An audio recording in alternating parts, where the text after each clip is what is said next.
seen and experienced. Lord, you know where we've been, where you've led us since Sunday. And for that, we're grateful that you trusted us with life and new life. And God, tonight we come. We've taken a pause from our groups, God, to build and fortify the talents you've given us that we might cement and use our gifts well. And so tonight, God, as we dive into communication, we ask that you not only allow us to apply it here, but apply it in our work, apply it in our homes, apply it with our spouses. And we're grateful tonight, God, that we have a chance to engage with what you've given us, that we might show you off everywhere we go. So open our eyes that we might see you, open our ears that we might hear you, and break our hearts as we learn to love you. It's in Jesus' name we pray. Amen. I want to hear from a couple of you. What's one good thing that God has done for you in the past week? A couple people. What's one good thing God has done for you in the past week? Don't everybody say it at once. I know he woke you up. So what else did he do?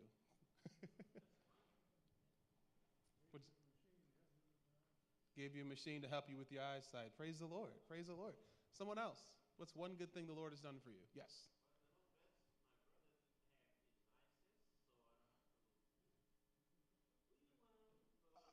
Oh, awesome. Wonderful. Wonderful. Wonderful. Someone else. What's one good thing the Lord has done for you? Awesome. Awesome. Awesome. EK. Good. He's good for doing that, man. He's good for doing that. What's one good thing the Lord's done for me? Let me see. You know what? So we were actually just talking about this. So I've been recently, I like Jordans. I still wear Jordans, but I got these Blazers, and they're $16 at the outlet store. So, of course, I told Brian, I said, every Monday, it's a bad thing I live near the Napa outlets, but every Monday, I just happen to stop by the Napa outlets. And they had a pair of Blazers for like $11 after this gift card I had.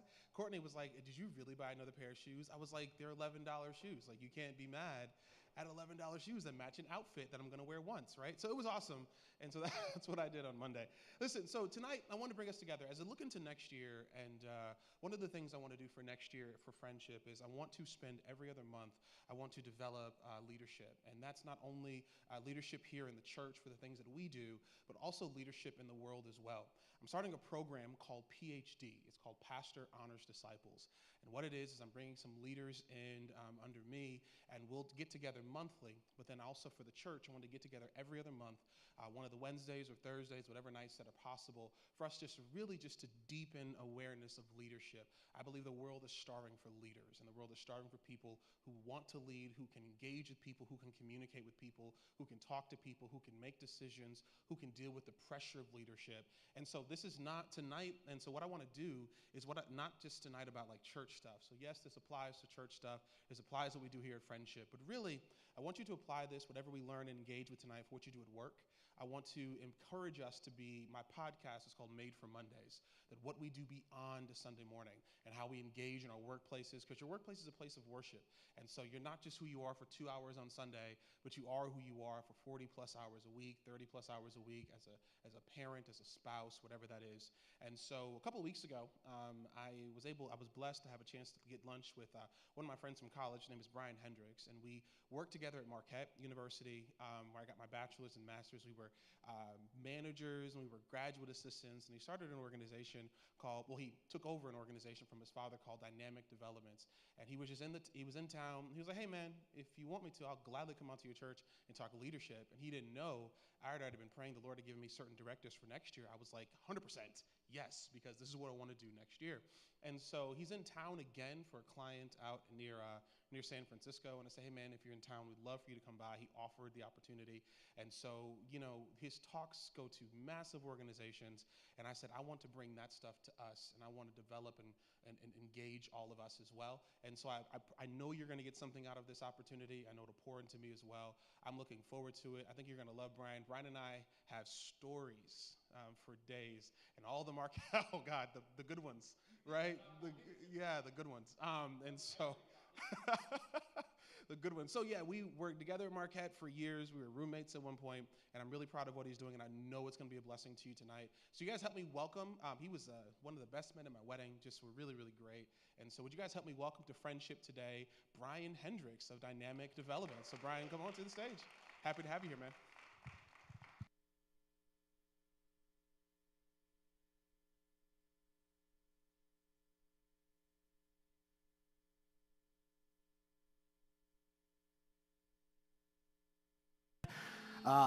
There we go. Now you can all hear me, right? My name is Brian Hendricks, and I have known Justin since 2006. So I've known Justin a very long time. As he said, I was one of the best men in his wedding. He almost came to my wedding. Almost came to my wedding. Long story short, he actually got stranded because of a disaster at O'Hare Airport. So he couldn't fly in from Rhode Island for my wedding, and he immediately texted me apologizing. So it's all good, Jay. But yeah, I was out here for a client about 3 weeks ago and let Justin know I was coming out and got to see and spend time with him, Courtney, and Cam. And the last time that I saw Cam, he was about this big, and so was my daughter. I have 3 kids, which you'll hear all about tonight. So it was really cool to see Cam grow up and kind of see how he compares to my daughter Reese and watch them grow up together. But let's get into this and a little bit of my background and where I come from. Just so you know, I'm not just Justin's friend. I actually kind of know what I'm talking about when it comes to leadership and communication. When I was in 8th grade, right before we graduated, our teacher had us do a little journal entry. And that journal entry said, hey, what do you want to do when you get older? And the very first thing I wrote down was I want to be the starting shortstop for the Chicago Cubs. Right, thank you. As you can tell, it didn't work out. I was okay at baseball, but not very good. But underneath that, I said, if that doesn't work out, I want to take over my dad's company.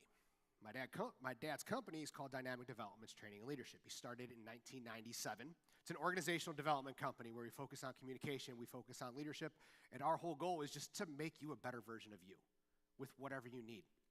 So fast forward, I went to college at Marquette with Justin, and the reason we met each other was because we were both broadcast majors to start. I thought I was going to be the play-by-play voice for the Chicago Bulls, for the Bears, for the Blackhawks, for the Cubs. Obviously, that didn't happen. But what you don't know is my sophomore year, Justin got me a job with the women's basketball team.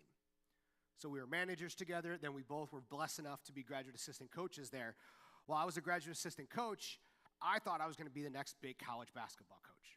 So I said, well, I'm going to get a master's degree in leadership. So I got that master's degree in leadership, and I realized quickly that when you coach in college basketball, after doing the GA and after being a Division III coach, it takes a lot of your time. We're talking November through March is just the season. April, May, and July, you're out on the road recruiting. One of my biggest things in my life has always been family. I didn't want to be away from my family that much. So I said, well, let's go back to school. So I went back to school and got a master's degree in counseling with a focus in school counseling. So I went back. I was a school counselor for almost 10 years at Marquette University and then a couple local high schools. And I was a varsity basketball coach for 6 years. Absolutely loved it, enjoyed it. It was amazing. I resigned this last April from my coaching position. And the sole reason was my 3rd child was born in May. Her name is Hallie. She just turned 5 months old. And I really didn't want my wife to leave me. So I decided to hang up coaching for a little bit and decided to focus full-time on this. What I didn't know as I was going throughout my life, I really feel like I'm here today because this is where God called me to be, without me ever recognizing it. I went to college at Marquette to be a broadcaster, so I got my bachelor's degree in communication. I then got a master's degree in leadership because I thought I was going to be a basketball coach, and then I got a second master's degree in counseling because I wanted to work in high schools and help high school kids. If you were to sum up what I do, I counsel people, I work on their communication, and I teach people how to be better leaders. So without ever realizing it, God has put me here. And I think that's kind of cool to think about. So that's a little bit of my background. What we're talking about today is a process that my dad created, and then him and I together kind of evolved over the years, called the ARG-Q process. And for me, this is how we need to communicate. So what we're looking at, what I'm hoping you can get from tonight, first of all, is with the ARG-Q process, I want you to be able to succeed in the face of competition and change. Can we all agree that no matter where we are, whether it's at church, whether it's at home, whether it's at work, we are constantly facing change, right? We're constantly facing competition, whether it's external or internal. Some of the tools I hope you get tonight can help you with those. We want to build productive working relationships. We want to understand how to implement leadership tools. We want to understand how leaders can influence teams. And then lastly, and my favorite thing up here, is become a versatile leader within your organization. But to me, it's more important, be a versatile leader within your own life. So I want to ask all of you, when I say the word versatility, what does that mean to you? Options, good. What? Adaptability, I like that. Adjustable, good. Oh, did you guys plan that? That was good. Flexibility. This is what it means. It's all those words, right? We're good listeners. We're all around. We're variable. We're adaptable. We're adjustable. We're resourceful. We can adjust how we communicate, how we lead to the other person. Regardless of what your title is, whether you have the title of pastor like Justin does, whether you have the title of CEO at work, whether you have the title of mom, dad, older brother, older sister, or if you have no title at all, God calls us all to be leaders. And as leaders, it's up to us to adjust to everybody else. We can't expect other people to adjust to us. So how do we do that? It's great, right? It sounds really nice, but it's difficult to do. So how we do that is what the RQ process all stands for. So what RQ stands for is to regroup, reorganize, and redeliver. Okay, so I want to break that down a little bit. The first thing we talked about is we have to regroup our thoughts. When we communicate, then we have to reorganize our words, our tone, and our body language. And then finally, that's when we can actually go out and redeliver our actual message. So I want to break down each of those three. And the first thing we're going to start with is regrouping our thoughts. Now, Queen's University in Canada did this amazing study where they found out how many thoughts on average the human person has every day. Anybody want to guess how many thoughts on average we have a day? A lot. Too many. For the average person, it's about 6,000. Now, some of us, depending on the day, might have more. Some of us might have less. But generally speaking, we have about 6,000 thoughts a day. Out of those 6,000 thoughts a day, according to the National Science Foundation, 4,800 of those thoughts are negative. That's 80%. The way our brain is scientifically designed to work is to find the negative in everything. How many of you feel that every day? Right? We see the negative a lot more than we see the positive, whether we recognize it or not. 80% of the things that pop into our head. It could be random thoughts. Why is Brian wearing a green shirt today? It could be what relation, like how do Brian and Justin know each other? It's, I can't believe I had to come here today. Do you know what I'm missing at home? All these things pop into our head to go along with some of the conscious thoughts that we have. But on general, 80% of them negative. There's a reason for that, because evolutionary speaking, our brains haven't caught up with where we are in the modern world. Because way back when, we were designed to survive. We were designed to go out in the world and see the dangers, see the threats. If you ever heard of the fight or flight syndrome before, I'll talk about that a little bit later. That's how our brain works when we have these thoughts, these 6,000 thoughts. Is we are prepared, hey, am I going to have to stay and fight you, or am I going to have to run away? So 80% of the time, the things that pop into our head are negative.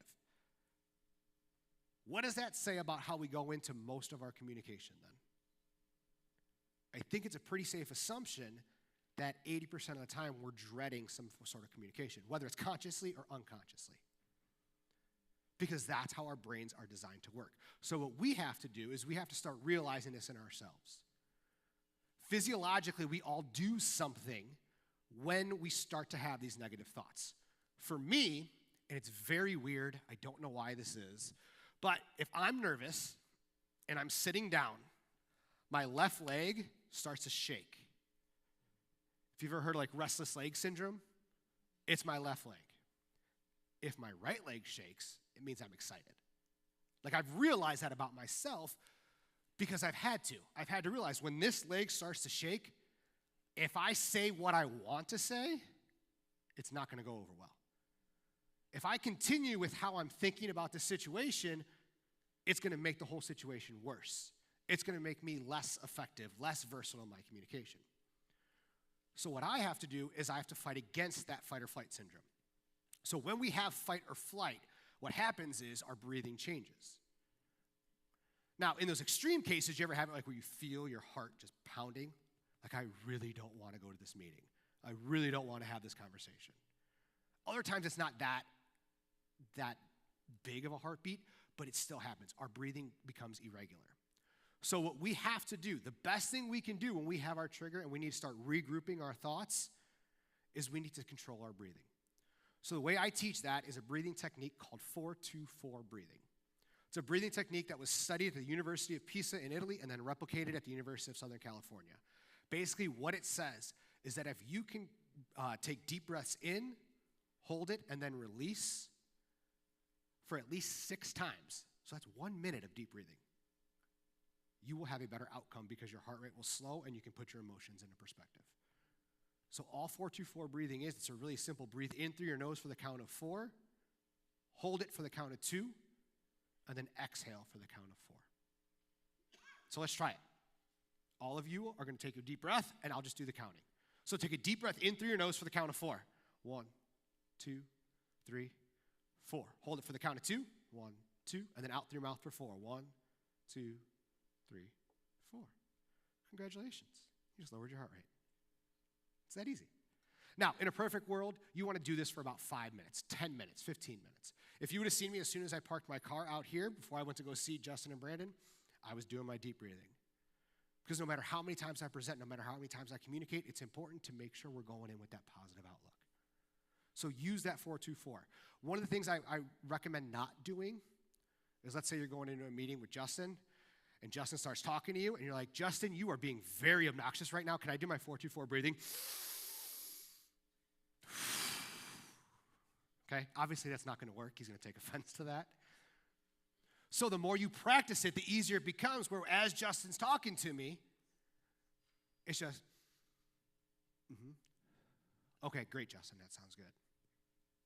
Okay, once we start realizing our triggers, we have to change our emotion that goes along with those thoughts. My wife and I are very opposite people.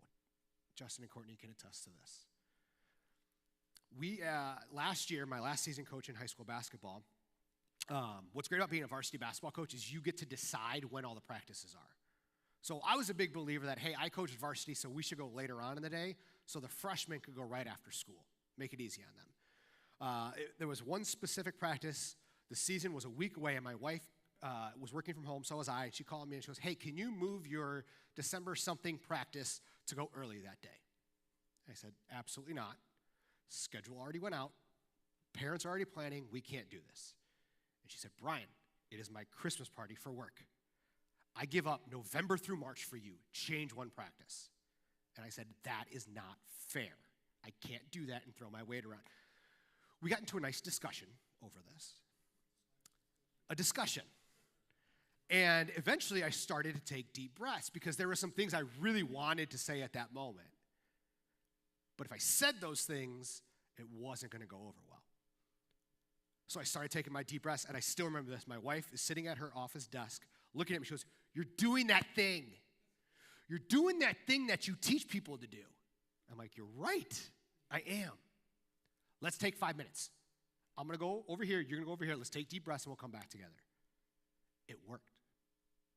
The discussion calmed down, and at the end of the day, I moved practice. Okay?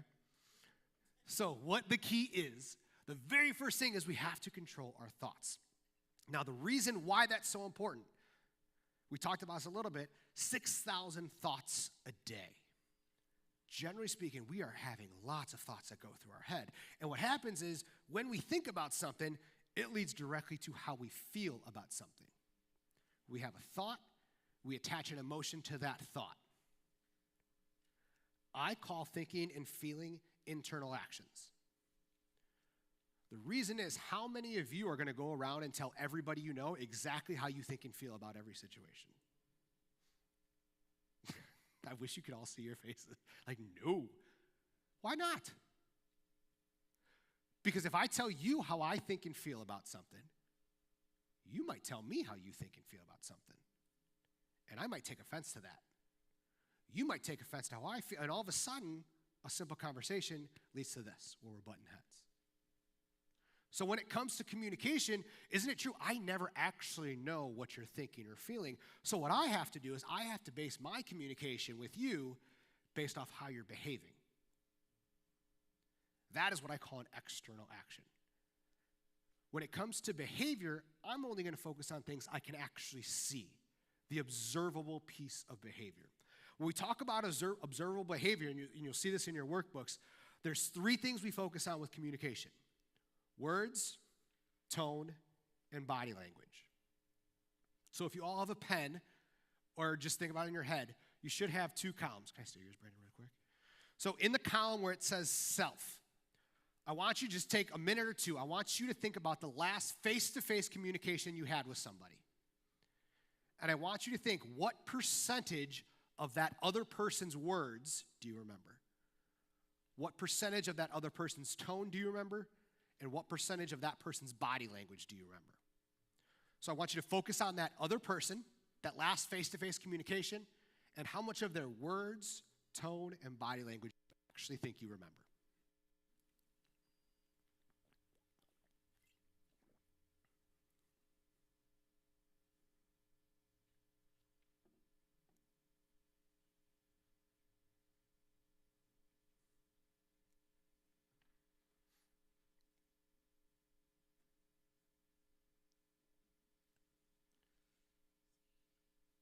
All right, so by show of hands, how many people said you remembered 100% of their words? 90. Okay. 80? 70? 60? 50? 40? 30? 20? 10? Anybody less than 10? Ooh, what'd you have? 3? Okay. What did you have? What did you think your words were? How many? What percentage? What percentage did you have for words? Under 10? 30? Okay. I think you had your hand up. 0? And there was somebody else? Absolutely. This is in general. So generally speaking, yeah. So in most conversations that we have face-to-face, and this is now starting to be proven virtually as well. So now studies have been done around virtual communication. 7%. We remember 7% of the words that people actually tell us. When it comes to tone, we remember 38% of their tone. And if you're good at math, 55% body language. Has anyone seen that Will Smith movie, Hitch? The Date Doctor movie? Yeah, he has a great line in there. 90% of what you're saying isn't coming out of your mouth. 93% of what people focus on has nothing to do with the words you're actually saying. It has to do with how you're saying them and what your body language is talking about. Let's say, for example, after Justin gave me the introduction, I came up and I said, "Hey, everybody, I'm really excited to be here. Justin's told me some great things about all of you, and you're going to learn a lot tonight." How many of you are turning around and heading for the door immediately? Yeah, I would be too. But what did my words actually say? My words said, "I'm really excited to be here." My words said, "Justin told me you're a great group." My words said, "You're going to learn something today." But I bet most of you didn't hear any of that, because what you focused on was the 93% of my tone and body language that said, "This is going to be awful." So what we have to do when we're communicating is now we have to start to reorganize those 3 things.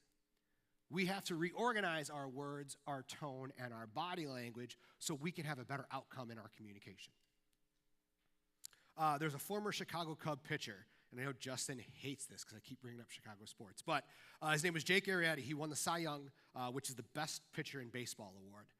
And one of the things, there was a great interview he did, and they asked him, how are you always so confident when you're on the mound? And he laughed. And he said, I call it the ACE method. Acting changes everything. If you can change your body language and change your tone, you can actually change how you feel about a situation. You can change those emotions and those negative thoughts we talked about to start. There's this incredible TED Talk by someone named Amy Cuddy. She's a PhD in social psychology at, I think it's Stanford University. So if you have about 20 minutes, go home tonight, Google Amy Cuddy, C-U-D-D-Y, TED Talk. She talks all about body language.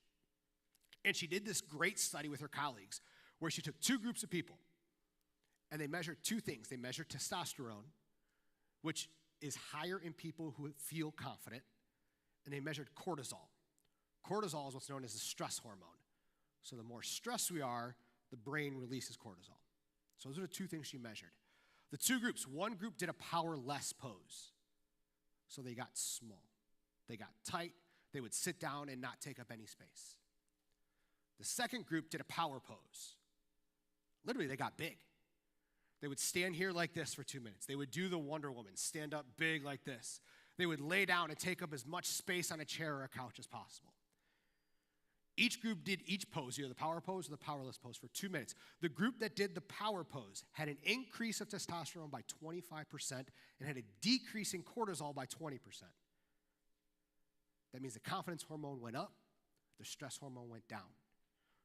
Those that did the powerless pose had a 15% increase in cortisol and a 10% decrease in testosterone. Confidence went down, stress went up, just by how they presented themselves. Think about that when you're communicating. When you're communicating with someone, if you're big, you're going to trust that other person. They're going to trust you because they have confidence. That's one of the things we're talking about when it comes to reorganizing our words, our tone, and our body language. So then let's get back to that last piece. So now we've taken those 6,000 thoughts and we've regrouped our thoughts by taking deep breaths. We've realized we have to have a better outcome. We've now planned how our words, our tone, and our body language have to adjust for a better outcome. Now we actually have to go out and re-deliver the actual message. When it comes to re-delivering our message, we break that down into two different pieces. Because when we re-deliver our message, one, we have to make sure that the other person understands what we're talking about. We don't want to talk above them. At the same time, we don't want to talk below them. And then we have to make sure that that other person is comfortable when they're talking to us. So first, let's talk about that idea of, hey, let's not talk above or below them. What we've realized is that humans tend to learn new tasks. Humans tend to learn new things in 4 different phases. We call it the life cycle of growth. Now, life cycle of growth is based off 2 continuums. One, it's based on us as leaders and communicators to observe others, to watch them either doing or not doing a specific task or a responsibility. But then it's up to us as leaders to give them the right feedback to help them grow in development based on what we've observed. Notice, we're not giving feedback based on if we like or dislike a person. We don't communicate based on my gut instinct. We communicate, we lead based on observations, based on things we actually see. Now, to kind of illustrate the life cycle of growth, I'm going to tell you a very personal story to kind of show you how it works. It's a story of how I learned how to ride a bike. So I was probably about 5 and a half. It was the summer right before I turned 6 where I learned how to ride a bike, a 2-wheel bike, I should say. I was very blessed growing up. I lived on a cul-de-sac, and like my home was the point of the cul-de-sac. So we were always home base. We were home plate. We were base for tag. And we probably had 15 kids on our block. I was very blessed. We played kick the can, ghost in a graveyard, freeze tag, all of it. I remember one day, again, probably about 5 and a half, all the older kids, I was kind of in the middle of the ages. The older kids were all riding their 2-wheel bikes, and I still had my training wheels on. And I remember watching them being like, that looks so easy. So my friend Kelly, she dropped her bike off. She was my next door neighbor. And I picked her bike up, and I said, I'm going to do this. So I wheeled my bike up to the top of my driveway. I swung my leg over, and at that point in time, I was at the first stage of the life cycle of growth. I was what we call unconsciously unable. I didn't know what I didn't know. I'm going to say that again because I think that's really important. At this point, I didn't know what I didn't know. I had no idea that I did not know how to ride a two-wheel bike. All I knew was all the older kids did it. I could ride one with training wheels. This looks easy. Why shouldn't I be able to ride this? How many of us have been at this stage before? How many of us as leaders have seen other people at this stage before? Right? This is where we have to have patience with people. This is where people might not even ask any questions because they don't even know what questions to ask. The other reason why they're not going to ask questions when they're unconsciously unable is how many of you have ever had a great question, but you're really afraid to ask it because you don't want to sound dumb? That happens all the time when we're at the unconsciously unable stage. So for me, I get on the top of my bike, and I have one of those like sloping driveways, if you can picture it. So I kick off, and I'm riding down, and everything's going great. But I had a sewer cover at the bottom of my driveway with a little lip in it. And the front wheel hit it, and I flipped over the handlebars and concrete to my chin right here. At that point, the second my chin hit the concrete, I was at the next stage of life cycle of growth. I was now painfully aware that I had no idea how to ride a two-wheel bike. I was what we call consciously unable. I now know what I know, and I know what I don't know. This is where we as communicators, or even more importantly as leaders, when we have people at the consciously unable stage, we have to practice patience. This is where we have to go back and think about that task. That task for maybe me as a leader, I could do in my sleep. It's the easiest thing in the world. But for you, my team member, you've never done this before. You're just realizing you don't know. So what I have to do as a leader and as a communicator is I have to break that step down into, or that task down into step by step by step by step. My dad was the one that taught me how to ride a bike. And what he did is he literally had to think about, hey, what is that little stick on the side of the bike? Oh yeah, it's a kickstand. What does it do? He had to tell me, don't jerk your handlebars like you did with the training wheels because you're going to fall over. He had to tell me ease on the brakes instead of slam them on, because again, you don't want to lose your balance. He had to go back and break things down that were so second nature to him, and he had to simplify them for me so that, because I was in this consciously unable stage. So one of the most, I'm going to come back to that. So for me, I remember the one thing my dad always told me, like when you were ready, was you got to find your balance point. You got to find your balance point. Has anyone ever taught a little kid how to ride a bike before? A couple of us? Yeah. I started with my 5.5-year-old this summer. I canceled my gym membership because you were just constantly running behind, right? And then finally what happens? You let go. And when you let go, they start going. They're a little wobbly, and they're eventually going to fall. But when they fall, it's not as hard as that first time they fell. And that's because they found their balance point. Same happens when people start to find their balance point when they're learning new tasks. They move up to the next stage, what we call the consciously able stage. At this stage, they can do the task. They can do the job. They can do the responsibility. They can't do it as good as we can. They can't do it as fast as us, but they can still do it. These are the people that when you see them doing it, you can actually see them going in their head, all right, first I have to do this, then I have to do this, then I have to do, you see the wheels spinning. For me, that was, okay, if I want to go over to Justin's house, I have to get on my bike, put my helmet on, put the kickstand up, go down my driveway, ease on the brakes, watch out for that sewer hole, so move to the right, and then I have to start picking up my speed a little bit. Then I get to the stop sign at the edge of the corner, put the brakes on, look left, look right. No cars coming, good. I go down the hill, but I have to ease on the brakes because it's a steep hill. Justin at the top of the hill, so I have to pick up my pace, get to the top of the hill. Finally, get to Justin's house, get off my bike, put my helmet down, put down the kickstand, go up to the door, knock, knock, knock, and Justin come out to play. That's exhausting. Just to go over to your friend's house. That is what's happening in people's minds when they're consciously able. It's exhausting every day because they can do it. They know they can do it, but they have to think about it. Now, what my argument is, and I stand by this, is if you are a leader, you can get anybody and everybody up to the consciously able stage. You can bring them kicking and screaming up to this point. To get someone to the final stage, though, you can help them get there, but they have to decide to get to that last stage. I've recently, over the last 3 years, have learned to play golf. I say learn to play golf very loosely.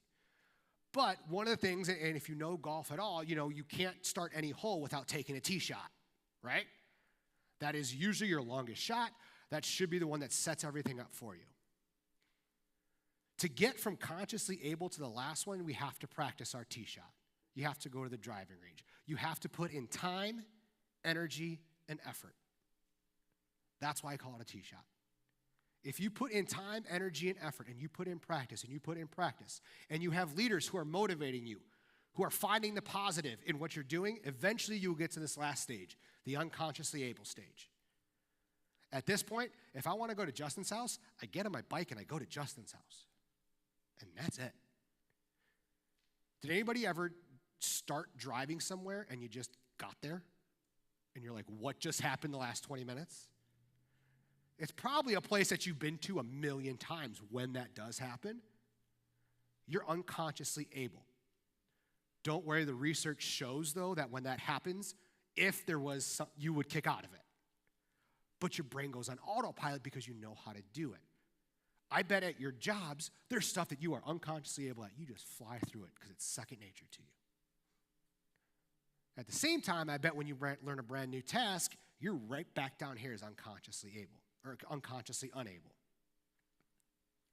That's why leadership and communication is not something that's easy, because it's up to us to figure out where everybody else is and adjust our conversation. Has anyone ever been up here? You're unconsciously able, but you've had a leader talk to you as if you were unconsciously unable? What's that like? Frustrating. Yep. Say again, Justin? Insulting. I worked in a warehouse for a couple years, and I remember one year they hired a brand new warehouse manager. And I got back from college, so I started working there a summer for like my 5th summer in a row. And the new warehouse manager said, hey, I'd love to follow you around for a day just to see how you pick orders. My job was to pick orders. I would go around for 8-10 hours and just grab everything. It was a computer company. So he did it the first day, he followed me around. Everything went great. And then he did it the second day and the third day. By the 4th day, he was checking in on me every hour. I remember one specific time he walked out to me and goes, hey, Brian, did you know that the motherboards are actually over there on that rack now? And I looked at him and I said, I built the rack and put the motherboards over there. Do you think I had a great relationship with that manager? No, absolutely not. How about the flip? How many of you have ever been unconsciously unable, but people treated you as if you were unconsciously able? That's almost just as frustrating, right? For me, that's when I feel dumb.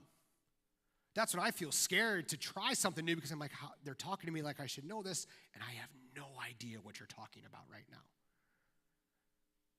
That's why this is the first part of redelivering our message, because we have to adjust how we communicate based on where they are.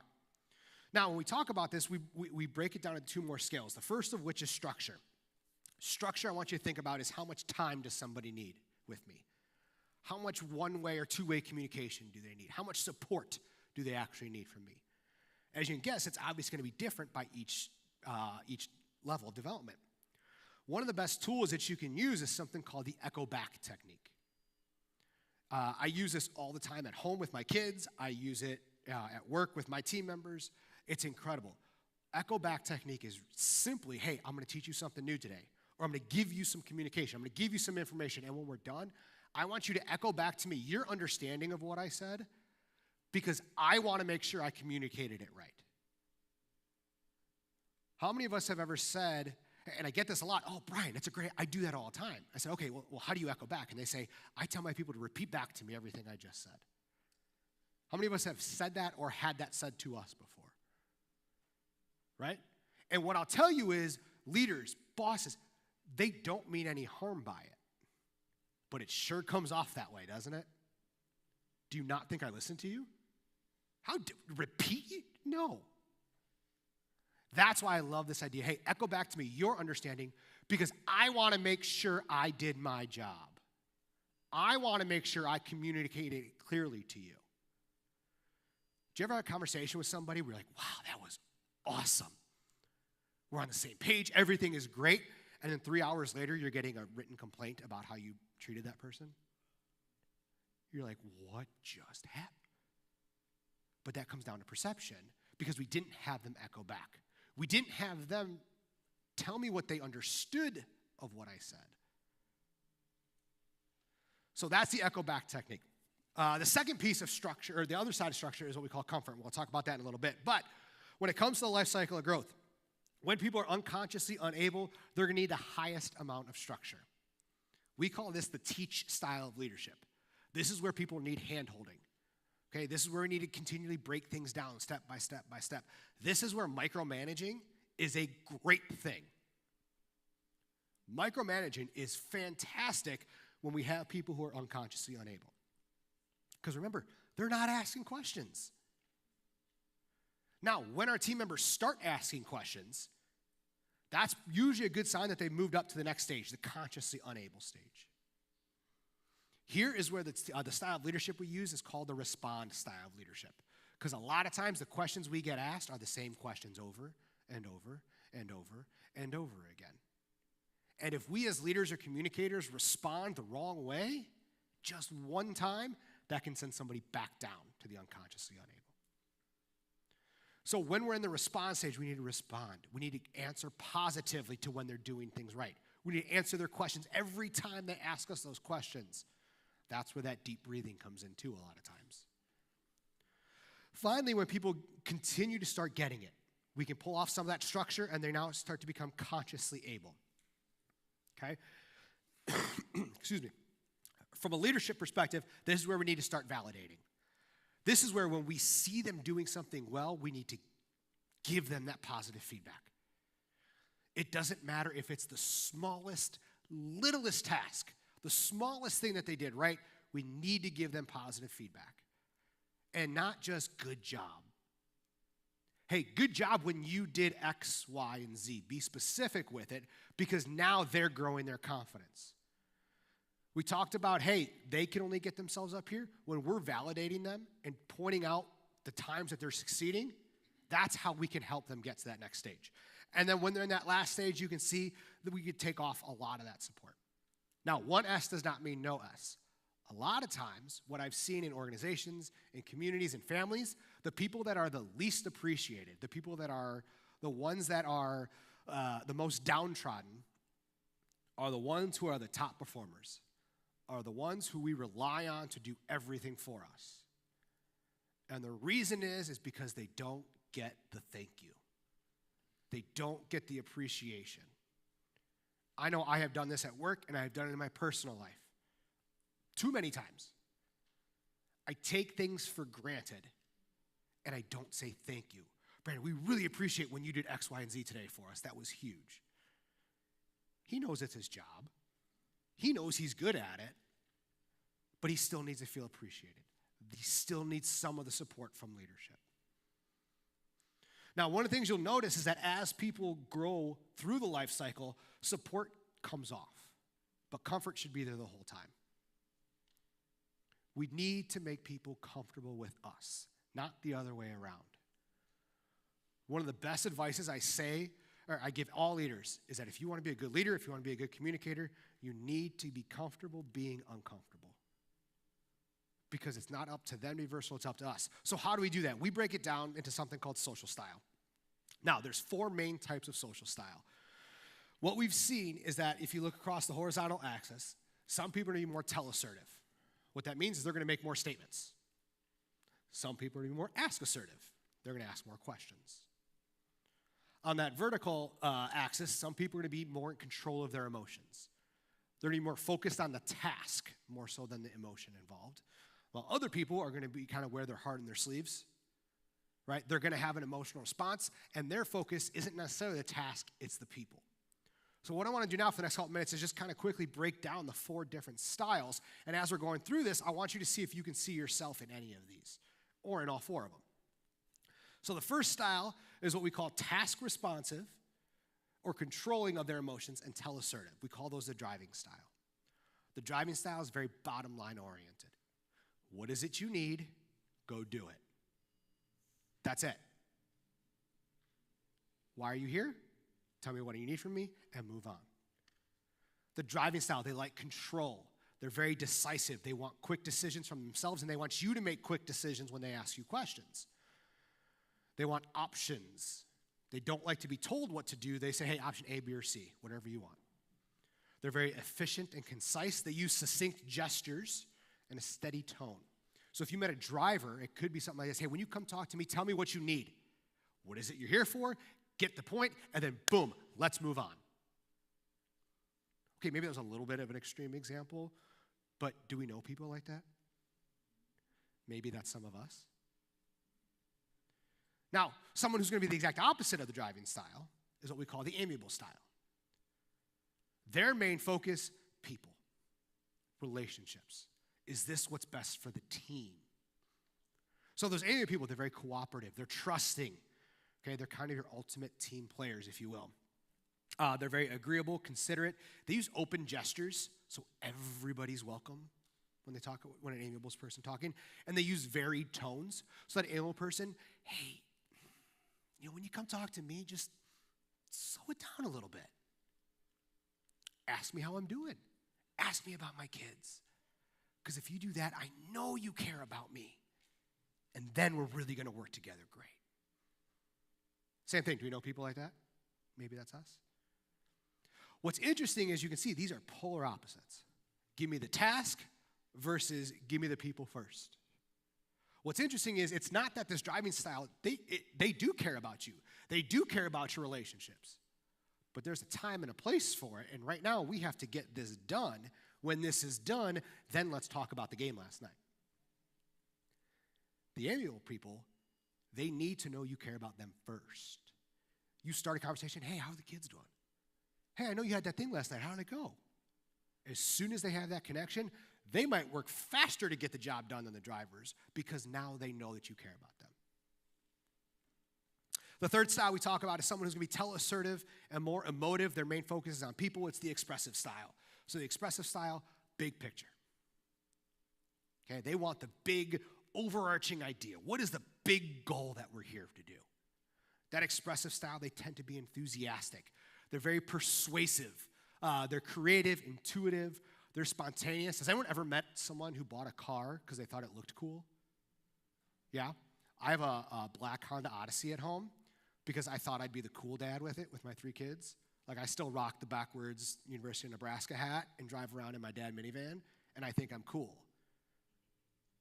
I'm an expressive, if you couldn't tell. But they use broad gestures and extreme tones. So that expressive, so like, hey, when you come talk to me, bring your passion. Because if you can't get excited, how do you expect me to get excited?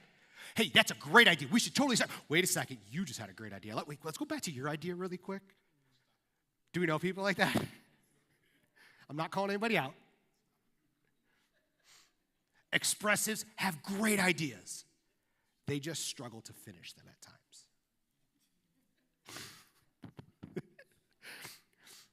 Now, someone who's the exact opposite style of the expressive is what we call the analytical style. That's you? Focused on the details.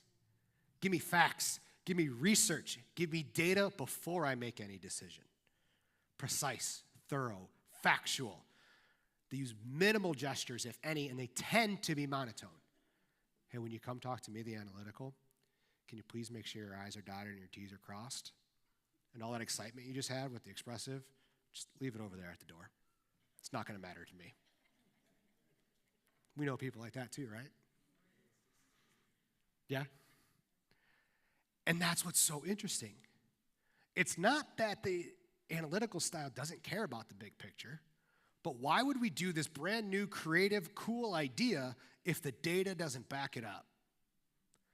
If you're not going to give me research, why would I care about this new solution? And the expressive, the way their mind works is, who cares about that? That's boring. This is something fun and cool and will get people excited, so let's do something different. Neither is right, neither is wrong. It's all about how we communicate. I'm the expressive. My wife is super analytical. She's become more amiable with the kids, but with me, she's very analytical. About 2 years ago, I wrote a brand new comprehensive sales workshop that I delivered for a client. And I wrote it out, I put the PowerPoint together, put the whole workbook together, and I was so excited. I was like, look, I did all the research. I did everything that expressive wouldn't do. I was like, I dug into the data. I found best practices. I was like, this is going to be a great thing. And I gave it to my wife to look over because she is the best proofreader I've ever met. Within 5 seconds of her getting the workbook, she goes, your title's off-centered. Your page numbers are wrong. Why'd you highlight that there? That doesn't look right. Within 5 seconds. My first thought as an expressive was, wow, my wife's a jerk. Now, I didn't say that. And after about a minute of listening to everything I had done wrong, I realized, no, she's communicating in a way that makes her comfortable. In her mind, why would she say, good job, I'm proud of you, until it's done right? For me, all I wanted was, I'm really proud of you. That took a lot of hard work. Now, why is your title off-centered? As an expressive, I wanted to know that I had value first and then correct me. I can't tell my wife good job on anything until it's done. But that's the different styles. I can't tell you that aha moment 2 years ago changed the way I look at my communications with everybody. How many times did I think someone else was a jerk? How many times did I think someone else was rude when, really simply put, they were just communicating in a way that made them comfortable, not me? That's where perception becomes a reality. And that's where the best leaders and the best communicators can take their perception out of it and realize what is the other person saying based on their style. The other way to look at this, driving style. Do we think they want eye contact or they don't want eye contact? Driving style wants eye contact, right? If you're a driving style and you don't get eye contact from somebody, what are your first thoughts and feelings towards that person? Lying. What's that? Weak. Insecure. How can I trust you if you can't look me in the eye? What if that person's an amiable, though? They don't like eye contact. Because that amiable thing, that amiable person, if you're giving me direct, hard eye contact like this, wow, you're really intense. Why are you so rude? Like, calm down. But that's their perception. So what I tell you as leaders and communicators, if you're this amiable person and you hate eye contact with a deep, thriving passion, but you're talking to a driver, suck it up and give them eye contact. Because that's what they need. We have to be the versatile ones, not the other way around. Now, how many of you can see a little bit of yourself in all four of these, depending on the situation or the person you're with? Good. What the research shows is that we are dominantly in one of these styles. We spend most of our lives in one of these styles. But depending on the situation or the task that's at hand or the person that we're communicating with or our level of stress, we might tap into some of the other ones. I'm not going to go into a deep dive into it right now, but generally speaking, what we see here is this is what true behavior actually is. If I'm a driver dominant, I have to be able to tap into that analytical style when I need to. I have to tap into that amiable, that expressive, and that even more driving style. But I can't sell myself short. Because if I'm a driver and I try to become an amiable, it's going to come off as fake. It's going to come off as phony. But what I can do is maybe I can slow down my speech a little bit.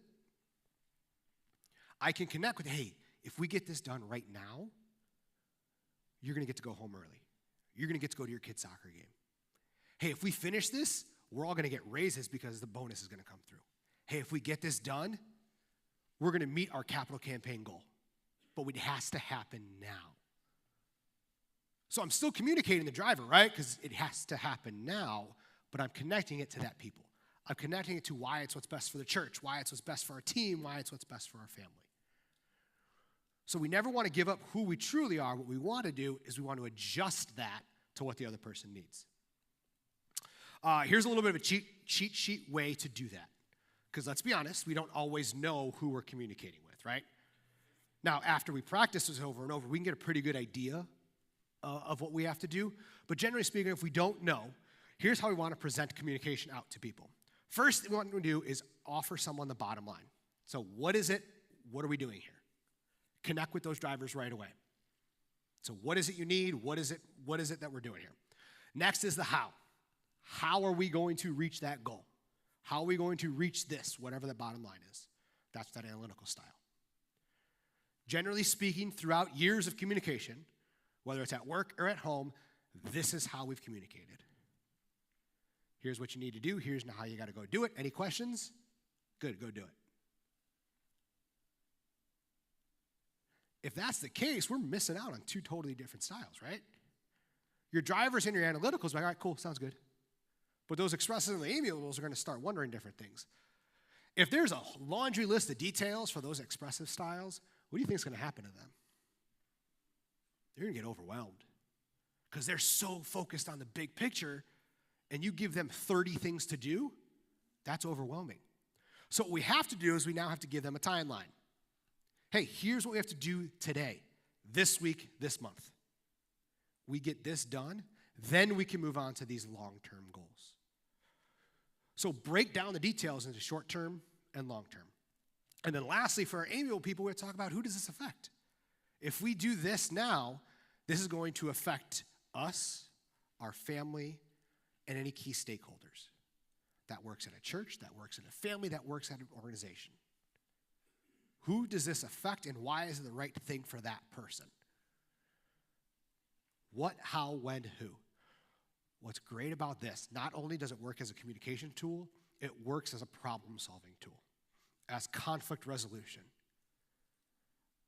My kids, they come to me now, and they know the very first thing I'm going to ask when one of them is crying is, what happened? Well, Brooks hit me. Well, how? Well, I was teasing him. So how are we going to fix this? Short-term, Brooks needs to apologize. Long-term, stop teasing your brother. And if you're able to do that, you're not going to get hurt, he's not going to hit you, and mom and dad aren't going to be angry, and plus you're going to get a treat after dinner. Real simple, what, how, when, who? Solves conflicts. When you have to put together a plan to do something, what do we have to do? How are we going to get it done?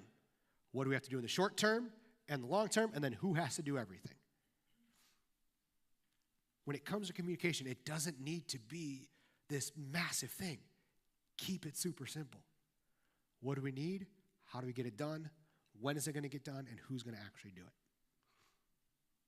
Now, why that's so important, too, when we talk about communication, there's a study done that looked at people that took the social style survey, and they wanted to see how many people actually were in each style. This is what the solution came out to. So let's say we give people the what and the how.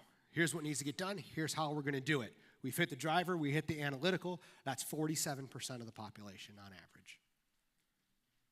That means 53% of the population is not going to get on board with what our message is.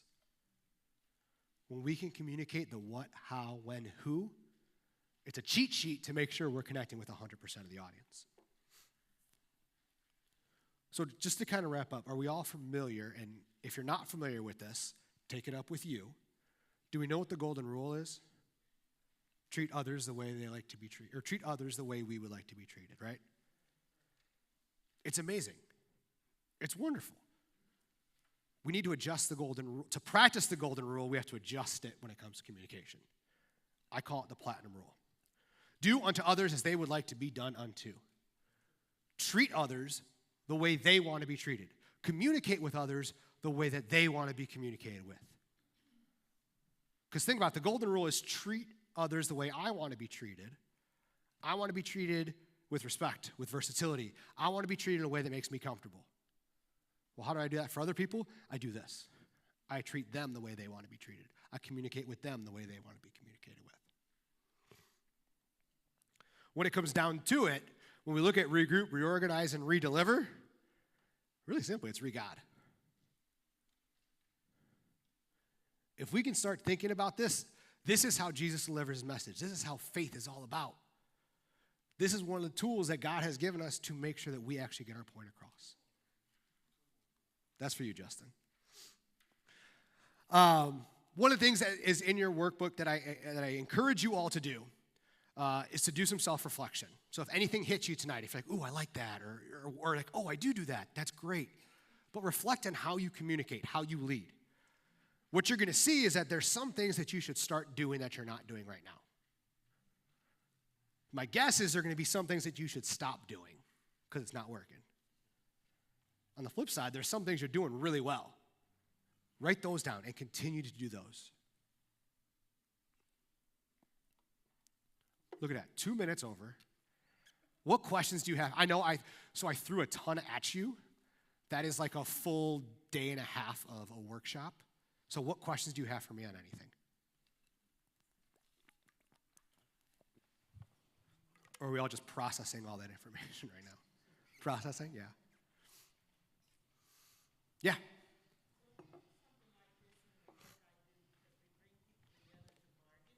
Okay. Mm-hmm.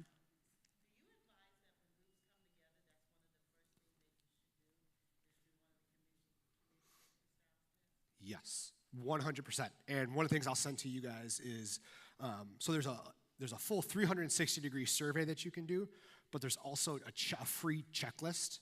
So it's a toned-down version. And what I recommend you do is you have each person of your team do it, but then have the leader fill one out on everybody on their team. Because now, hey, here's how I see myself, but this is how my boss sees me. It's a great communication. It's a great way to have a conversation about this and how do you actually want to be treated. But that is one of the things I recommend everybody is go through either the full survey or the behavior checklist, we call it, because it's just starting off on the right foot with how do we communicate within this team. Yeah.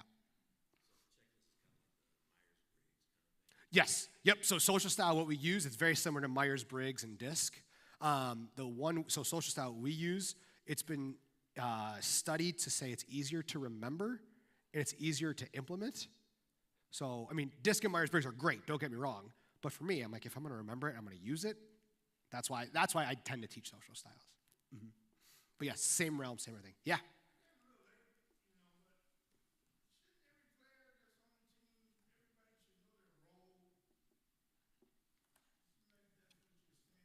Yeah.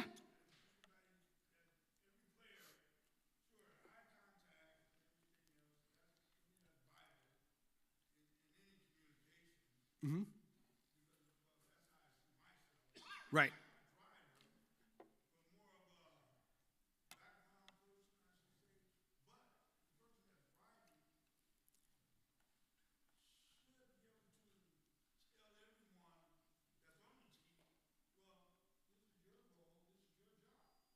Mm-hmm.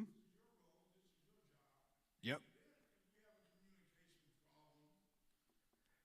I agree.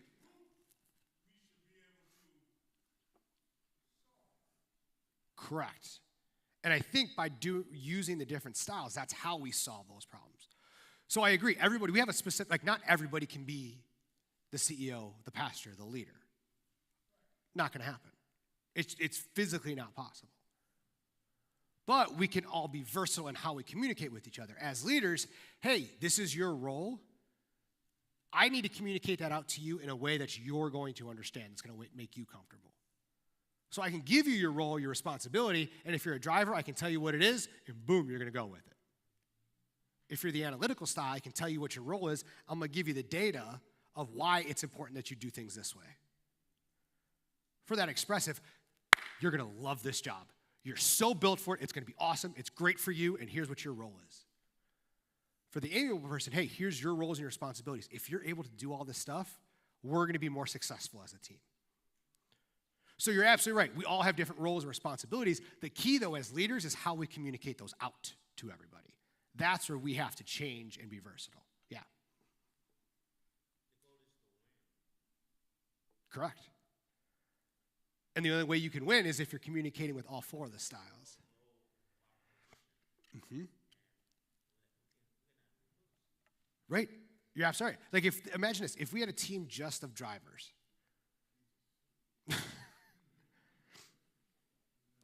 There might be a lot of this going on, right?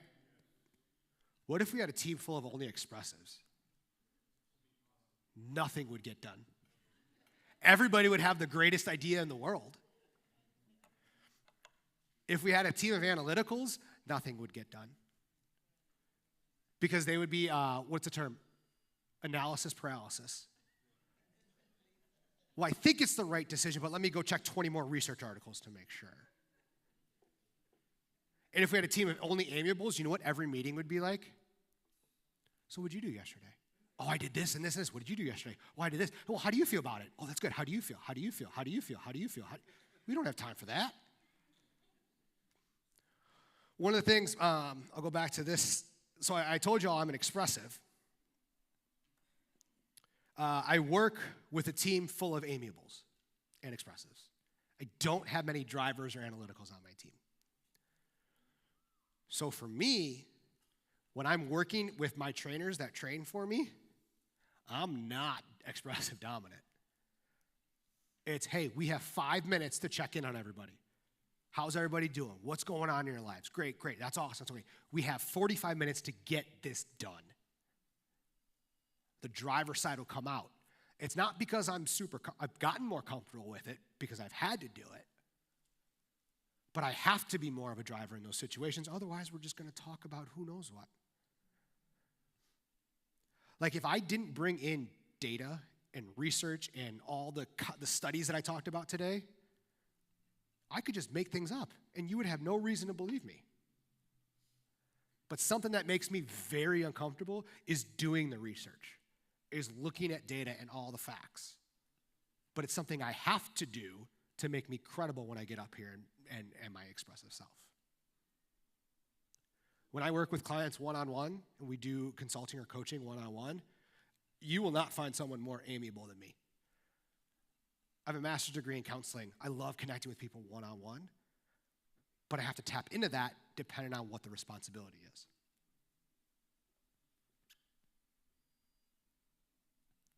Any other questions? Yeah.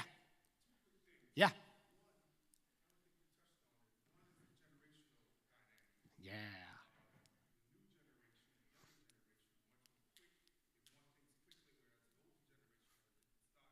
Mm-hmm.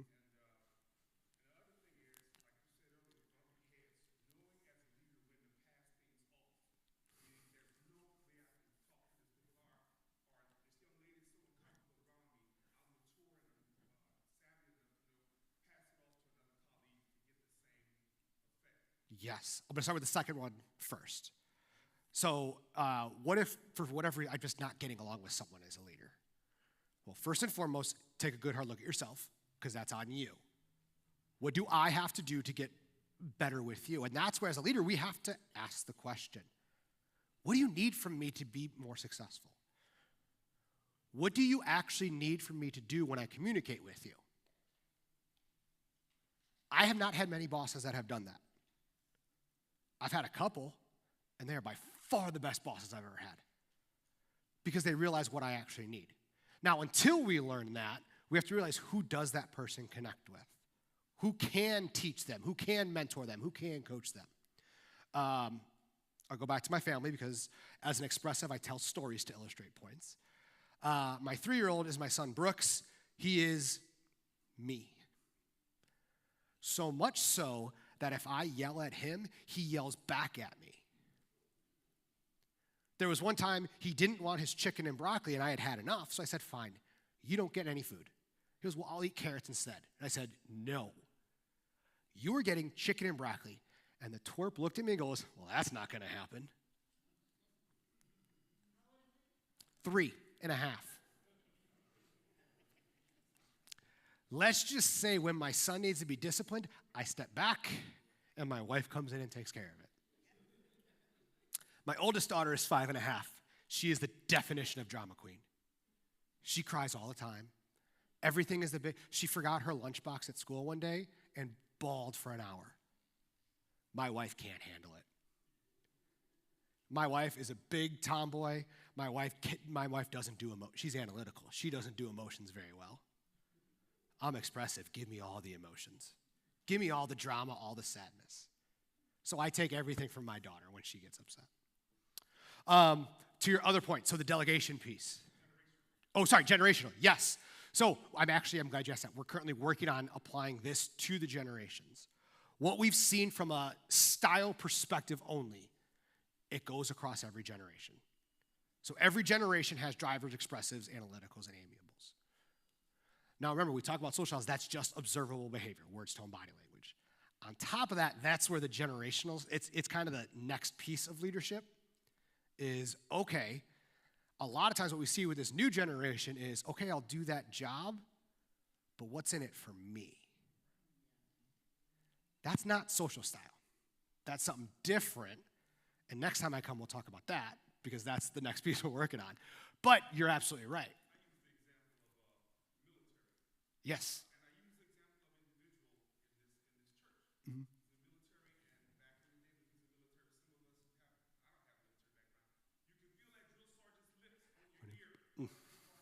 Yep. Right.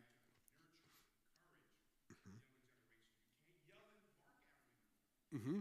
I had to let go my JV coach 3 years ago, and he's coached for 30 years, but he yelled and yelled and yelled, and he didn't bring back that positive, that uplifting. So what I think is there's some people that you can get on them. It's not everybody.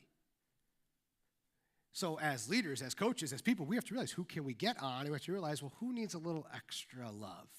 Who needs some more TLC when it's deserved? We can't just give positivity when there's no positive there. That's where we want to give development. So I think that's the other thing is don't fake positivity. Don't fake saying you did a good job if they didn't. Hey, that was a good try. Let's do it this way next time to see if we have a better outcome.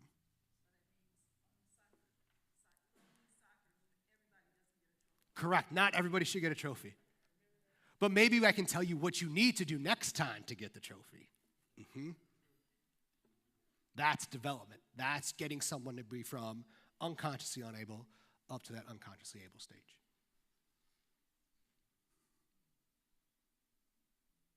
Can you tell us about your book? Yes. I'll give a couple different things. So if you're interested at all, I take a deep dive into all of this in a book that I just released September 6th. So it's brand new. It's called The Communicator's Playbook. I have copies here if you're interested. Otherwise, you can also get it on Amazon. If you have an e-reader, it's 99 cents for an e-reader. I use the book not to make money. I use the book to help people be better communicators. That's the reason I did it. That's the reason I put it out there. And selfishly, it is a nice marketing tool, let's be honest. But it's called The Communicator's Playbook, and what it does, it looks at everything we talked about today more in depth. Each chapter has a different tool. It's called a dynamic tool, which is a practical application to how to look at the theory and then how do I actually do that. And the reason I do that is because have you ever been to like a great speaker or a great professional development thing, and they're like, hey, the key is to communicate more effectively. And you're like, yes. And then they're like, all right, see you later. And they never give you the actual tool on how to do it. So that's one of the things, that's why I wrote this book, is to give actual tools on how to be a better communicator. It's got things like the life cycle growth in there, echo back. It breaks down all the styles. So there's a bunch of different aspects to that. On top of that, this is all my personal information. Please feel free to reach out to me with questions. If you're struggling with something, with communication at all, let me know. I was a school counselor for almost 10 years. And when I had the opportunity to do full-time this work, obviously did a lot of self-reflection, a lot of praying.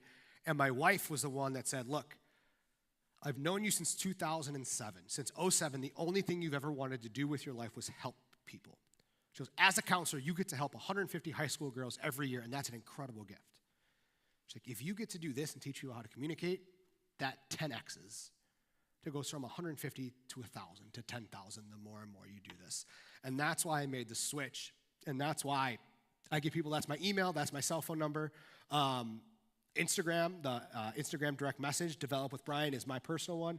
Dynamic.developments is my company's one. I do a leadership podcast, The 6 Degrees of Leadership. We're on a hiatus, but Justin was one of my very first guests, which was really cool. So if you haven't heard that one, go back and at least listen to the Justin one. The book is called The Communicator's Playbook, and then look me up on LinkedIn. I want to give you as many different ways to get in contact with me as possible. I will tell you that email and Instagram DMs are the quickest way to get in touch with me. I am very slow at texting, and I very rarely answer my phone. I'll be very honest with that. But email and Instagram are the best ways. Or if you shoot me a text, just tell me who you are too, and I can get back to you right away. But that's one of the big things. I tell this with all the classes. Anytime I speak is reach out. When you have questions, if you need clarification, if you're struggling with some sort of leadership or communication, just let me know. Like, I love having those conversations with people and trying to get them, from unconsciously unable to unconsciously able in their communication and leadership. Can we praise God for Brian tonight? Thank you. Thank you, Brian. Thank you for having me. Yeah, definitely. I pray this was helpful to everyone. Please be sure we have the packets as you came in or as you exit, and can we have your books available in the back, if you don't mind? If you want to go out to the connection table in the back. Courtney, do you mind showing them where it is? And please, I don't want you to leave with any books, but I think it'd be really great for us. As you guys told you at the beginning, those of you who might have come in later, one of the goals for me next year as we develop and engage our plan for 2024, which I'll bring out later this year, is every other month I want to do something for leadership development and training. Whether you apply it to church or not is great. I want you to apply this. I want to continue to build humanity and continue to just deepen our skill sets. I believe the church should be the marketplace for everything. And so we start here, and so I want to make sure we're equipped so that when you go into the world, you're equipped to be great communicators. And definitely we'll apply this. So like that survey that he mentioned, I'm going to send it to our leaders because I would love to personally get your feedback and also engage so we can ensure that as we move forward, we have really good communication here at Friendship as well. Amen, somebody. Amen. I believe we need to continue to be a growing organization and a learning organization. So thank you all for being with us tonight. Next week, we'll continue our journey in small groups. The women, working women, and men meet at this time, and young adults meet at this time. Our college students meet at 6. I know we have day groups on Tuesday. Night groups on the women meet as well on Tuesday night, Sunday school on Sunday, and Black Men Walking as well as moms with children meet on Saturday. So please get in where you fit in with our groups. Grateful for all of you who are here. Those of you online, we have online groups too. Just go to our website, friendshipvallejo.org/groups, get connected. We have a couple more weeks. We'll pause for Thanksgiving and Christmas, and then we'll get back in it in January. But look forward to seeing everyone a part of our groups on next Wednesday. And this Sunday, we have one service. Anybody remember what time service is on Sunday? Awesome. So we'll be here at 10 o'clock. We'll be out of here. Please feel free to wear your favorite friendship merch or whatever that is, costumes and stuff. We'll do a costume contest with the kids, and then we'll have trunk or treat outside afterwards. Thank you for all of you who volunteered your cars. We'll have some fun on Sunday and then go on about our weeks, and looking forward to November. Starting this week, if you want, you can start to bring canned goods or non-perishable items that we might give away to people for Thanksgiving. And so you can start bringing those in and put those on the stage when you come in. I would love to have to be confined to where to preach, and the praise team to have to be confined to where they sing, because we're going to bless our community, and I want to show the community what we're going to give away. Amen, somebody. So please feel free to bring your canned goods, your non-perishable items, whatever those are. Put those on the stage when you come into church on Sunday. And American Baptist Women, you get together on Saturday. Outside of that, everything else is in your announcements and things like that. I pray you guys have had a good week thus far. Have an even better week as you leave from here. Allow me to pray over you, and we'll get ready to go today. God, I thank you for this opportunity to get together. I thank you that you will use Brian tonight to engage in how we communicate one another in this space, how we communicate with our spouses, our children, and how we'll communicate in the world. I pray, God, that you pour back into him so much as he's poured out to all of us. And I pray, God, that we are better because of this time together. Use our words, our language, our body, and our tone to communicate you to other people and allow us, God, to be sensitive to communicate to others how they need to be communicated to so that we will never miss an opportunity to share your story and that no one will say no to you because of the way that we have portrayed you in the world. Thank you for this opportunity to learn, to deepen, to confirm, to continue, to start something new, to stop something old, that we might show you off in the world. Thank you for trusting us with the title of child of God. Now, God, as we leave from this place, I don't know what others have been through this week. God, whatever we've seen on Monday, encountered on Tuesday, had to handle on Wednesday, I pray now, God, in the strong name of Jesus, that Thursday and Friday do not match our Monday, Tuesday, and Wednesday. I pray, God, now that you go before us in every meeting, you go before us in every car ride, every drive, every Zoom call, every phone call, every text message, every email. I pray, God, you go before us in every step that we take, that we know that we have had encounters with you, that we will be better. Nothing will affect us, stop us, slow us down, pause us, drive us away from the posture of being on our knees, that when we come here on Sunday, God, we will enter into your gates with thanksgiving. We will come into your courts with praise. We are grateful unto you, and we will bless your name. So, God, prepare the word. And, God, I pray now that you even speak to me clearly, that I'll be able to share with your people and communicate well your gospel story, that someone will say, what must I do to be saved? So, God, even before then, we thank you now for how great Thursday is going to be, how peaceful Friday is going to be, how amazing our Saturdays are going to be, and we're excited for salvation on Sunday. Somebody say hallelujah. Somebody say thank you, Jesus. Everybody say amen. God bless you guys online. Please feel free to greet Brian as you exit. We'll see you on Sunday. God bless you all.